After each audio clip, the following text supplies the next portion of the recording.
So the first issue comes out November 22nd, 2017, and then it's a 12-issue series. It's unlike any story that I've ever written. It's unlike any story that Gary's ever drawn. The last comic book I wrote was DC Universe Rebirth #1. There's a piece of that book that relates to the story Doomsday Clock that I'm doing with Gary Frank and Brett Anderson, and that is, we hinted that somebody had been messing with time, somebody's experimenting with time in the DC universe, and we reveal a hint that that is Dr. Manhattan. There's kind of a temporal anomaly in the Batcave, a chronal explosion, and there was an object that came out of it. And Batman uncovered it, he pried it loose from this cavern wall, and as he pulled it out, the big image was Batman holding comedian's smiley face button.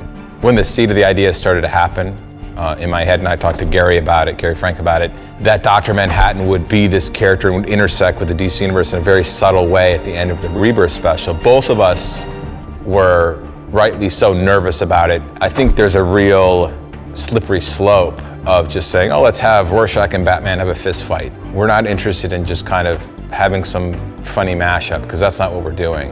What we're trying to do is take the philosophy and the tones and the thematics of Watchmen and some of the subjects they dealt with. And Watchmen has a very specific thematic and viewpoint, and the DC Universe has several, but ultimately one. And we talked a lot about what that would look like in 2016, that in November, the election happened in the US, and then a lot of other things happened in the world. And I was looking at everything, and I reread Watchmen, and suddenly one day the story just, it was in my head. And I called Gary Frank and I said, okay, Gary, I think I have the story. And he was like, okay, let me hear it. And I pitched it to him, and he said, I have to draw that story.